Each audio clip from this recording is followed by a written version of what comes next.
Um carro de Fórmula 1 poderia ser dirigido de cabeça para baixo? Todo mundo parece acreditar e, em teoria, eles estão corretos. Com cálculos simples, você pode ver que os carros geram seu próprio peso em força descendente a 190 km por hora e muito mais indo a velocidades próximas a 320 km por hora. Essa não seria a primeira vez que um carro é dirigido de cabeça para baixo, mas isso nunca aconteceu por mais de uma fração de segundo. Mas os carros de Fórmula 1 com seus níveis absurdos de força descendente poderiam, em teoria, ser conduzidos de cabeça para baixo por tempo ilimitado. Bem, hoje vamos mergulhar de cabeça na física por trás de tudo isso para descobrir se é realmente possível e, se for, por que ninguém fez isso ainda. Para que essa façanha seja possível, o carro tem que fazer 5 segundos completos de condução no teto, sem cambalhotas momentâneas ou loops de Hot Wheels. Só correr de cabeça para baixo com potência e força descendente apenas. A razão pela qual podemos fazer esse questionamento é por conta da aerodinâmica. A complexa tarefa de usar o ar para empurrar um carro com mais força numa pista para que ele possa fazer curvas mais rápido. Nos carros comuns, a maior parte da aderência é gerada pelos pneus empurrados para baixo na estrada apenas pelo peso do carro. Nos carros de corrida em alta velocidade, a maior parte da aderência não vem do peso do próprio carro, mas sim do ar que flui sobre os aerofólios. O que significa que quanto mais rápido, mais aderência eles têm. Essa é a razão pela qual os carros de corrida são assim, enquanto os carros que você e eu dirigimos são assim. Ok, vamos voltar para o carro de Fórmula 1 de cabeça para baixo. Para que isso funcione, precisamos que as forças no carro se equilibrem. O torque do motor precisa superar o arrasto e a força descendente que mantém o carro no teto precisa, pelo menos, corresponder à gravidade puxando-o para baixo. Mas à medida que alcançamos o tipo de velocidade necessária, todas as forças também mudam. O arrasto aerodinâmico se encaixa com a velocidade e a força descendente aumenta. Na verdade, a única coisa que permanece constante é o peso do carro, em 752 quilos, o que é muito mais pesado que antigamente. Agora já sabemos que esses carros geram mais força descendente do que o peso deles, mas isso é ainda mais complexo. Porque quando viramos nosso carro de cabeça para baixo, a tração também se torna um problema. Numa corrida normal, o peso e a força descendente de um carro de F1 atuam na mesma direção na pista, então a força nos pneus é igual ao peso mais a força descendente. Mas quando a gente vira tudo de cabeça para baixo, as coisas ficam um pouco complicadas, porque o peso e a força descendente agora agem em direções opostas. Então, se eles são apenas iguais, não há força adicional empurrando os pneus para a pista, ou o teto neste caso. E, obviamente, precisamos disso. Caso contrário, seria como dirigir em um lago de gelo. É por isso que realmente precisamos de mais força descendente do que o peso, só assim teremos aderência para manter a velocidade. Mas de quanta força descendente estamos falando? E, consequentemente, quanta velocidade? Vamos ver o caminho do carro desde sua posição inicial no chão, sua transição pela lateral da parede até o teto e de volta ao chão. O ponto em que o carro requer a maior quantidade de força descendente é quando ele está de cabeça para baixo no próprio teto. Então vamos basear todos os nossos cálculos nesse requisito. Levando tudo isso em consideração, se ajustássemos a força descendente, tanto quanto é permitido na Fórmula 1, a velocidade necessária seria pelo menos em torno de 209 km por hora. Apenas para criar o peso do carro em força descendente, ou ascendente nesse caso, para segurar o carro no teto. Mas a questão é que você precisa de mais força descendente do que isso para ter a aderência necessária para impulsionar o carro. Então, o carro precisa dobrar o seu peso em força descendente, para ficar de cabeça para baixo e ter a aderência suficiente para manter a velocidade. Mas o incrível é que, como a força descendente não aumenta linearmente com a velocidade, precisamos apenas de um pouco mais de 1,4 vezes a velocidade para obter o dobro de força descendente. Isso leva nosso número a quase 297 km por hora, ainda facilmente alcançáveis por qualquer carro de F1 no grid hoje. Lembre-se desse número, pois voltaremos a ele mais tarde. Mas isso depende de todos os 1000 cavalos de potência do carro, e esse pode ser nosso próximo problema. Os motores de Fórmula 1 são imensamente complicados e muito robustos. E, é claro, não foram feitos para virarem de cabeça para baixo. Isso se deve em grande parte à maneira como eles são abastecidos e lubrificados. Esses sistemas não gostam de ser colocados de ponta cabeça. Então, sabemos que o óleo do motor lubrifica os pistões por baixo e o excesso de óleo escorre para fora da câmara de combustão por causa da gravidade. Bem, quando o viramos de cabeça para baixo, o óleo realmente pode vazar para a câmara de combustão e isso causaria grandes problemas. Isso acontece devido ao óleo não comprimir ou queimar como uma mistura de combustível e ar. Portanto, após alguns ciclos a 12.000 RPM, você pode ter que enfrentar a situação em que o motor trava. E veja o que acontece quando os Top Fuel Dragsters fazem isso. O mesmo vale para os sistemas de combustível, eles são acionados por uma bomba, mas você precisa da gravidade trabalhando numa determinada direção apenas para levar o combustível para a entrada da bomba, então teríamos um problema semelhante aqui. Você poderia dizer, ora, só precisamos de 5 segundos de impulso e certamente as coisas não dariam muito errado nesse tempo. Bem, tirando o custo de 10 milhões e meio de dólares para cada motor, você estaria correndo um risco enorme.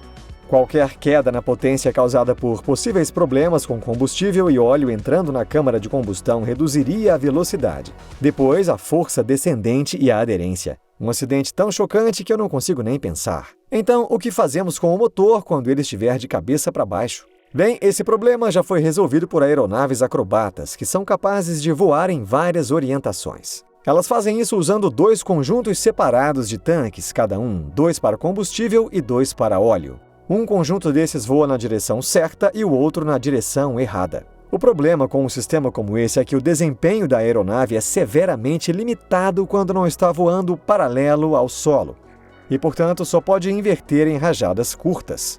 Além disso, para evitar a falta de óleo, eles realmente têm um sistema que corta a carga no motor quando a pressão do óleo está baixa. Ele funciona reduzindo o ângulo de mordida da hélice no vento, cortando a energia por um breve período.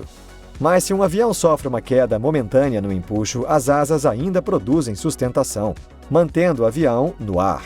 Nosso carro, no entanto, não. E sem contato com o teto, game over. Ok, mas e os motores que não sofrem esses problemas inconvenientes? E a Fórmula E? Tendo em vista um carro de Fórmula E, pode parecer que seria a escolha perfeita. Os pneus deles são cobertos para reduzir o arrasto e esses motores podem funcionar mesmo no espaço, porque as baterias e o motor elétrico funcionam em qualquer orientação e não são influenciados pela direção da gravidade. Há, no entanto, outra questão fundamental sobre eles. A filosofia dos carros de Fórmula E é minimizar o arrasto. Isso é feito para maximizar seu alcance para que eles possam completar suas corridas de 55 milhas com uma única carga, com algum gerenciamento de energia, claro. Mas com essa ênfase em menos arrasto, eles também criam menos força descendente, e essa é a questão. Se levássemos um carro de Fórmula E à velocidade de 209 km por hora, ele criaria menos de 1/3 da força descendente de um carro de Fórmula 1. E também eles pesam 903 quilos. Isso é cerca de 150 quilos a mais que um carro de Fórmula 1. Significaria que eles teriam que ir muito mais rápido que os 297 km por hora que o nosso carro de Fórmula 1 precisaria. E eu realmente não vejo um carro de Fórmula E fazendo isso tão cedo. Deveríamos olhar além dos carros de corrida regulamentados se realmente quiséssemos fazer isso acontecer. Agora, sabemos sobre um carro elétrico que tem recordes de pista em muitos lugares e gera mais de 1 tonelada em força descendente. Esse é o VW-IDR. Mas, apesar de ter uma enorme quantidade de força descendente, ele pesa quase 2 vezes mais que um carro de Fórmula 1. 1.100 quilos. Isso significa que precisaria ir muito, mas muito mais rápido que sua velocidade máxima de 273 km por hora para ter uma chance de funcionar de ponta cabeça. E então teríamos que descobrir uma maneira de fazer com que o nosso motor de combustão interna não explodisse quando o virássemos de cabeça para baixo. Uma maneira seria usar a energia elétrica do sistema de recuperação de energia cinética em nosso Fórmula 1 para levá-lo até 297 km por hora, trazê-lo para o teto e depois ligar nosso motor de combustão interna invertido. Mas o sistema Curse em um carro de Fórmula 1 não é nem de longe poderoso o suficiente para fazer isso. Então, o que precisamos é de um motor elétrico com a potência de um motor de Fórmula 1, montado no chassi de alta força descendente de um carro de Fórmula 1. O motor elétrico precisaria de uma bateria, mas ela não teria de durar uma corrida de Fórmula E de quase 90 km. Precisamos apenas de energia suficiente para completar 2 km de extensão da pista e assim poderíamos usar uma bateria muito menor e, portanto, mais leve. Porém, embora possamos ter descoberto o carro, há outro componente importante dessa façanha que precisamos analisar. Onde na Terra seríamos capazes de fazer isso? A escolha óbvia para isso seria um túnel reto, onde o carro poderia atingir a velocidade mágica de 297 km por hora no chão, subir pela lateral, ir até o teto por 5 segundos completos e depois descer novamente antes de parar. Agora, o comprimento total da pista que precisaríamos parar o carro do início ao fim seria de quase 2 km, contabilizando a zona de aceleração e frenagem do carro. Então, isso funciona para um túnel de 1 km de comprimento, que não pode ser tão difícil de encontrar. Existem vários túneis com trechos longos e retos e tetos lisos, como partes do túnel da Mancha e do túnel Catesby no Reino Unido. Na verdade, se estamos procurando um cenário espetacular para complementar a natureza de nossa façanha, há uma solução para isso também. Asfaltar um trecho de 1 km de paredes e teto em algum lugar ao longo das 15 milhas do Lærdal, na Noruega, o mais longo do mundo. Mas ainda assim, isso pode realmente ser uma saída muito perigosa. Veja bem, para que tudo isso funcione, estamos confiando muito em um fluxo de ar previsível e uniforme sobre o carro. E quando o carro passa do chão do túnel para a parede, há um ponto em que apenas 3 pneus estão realmente tocando o chão.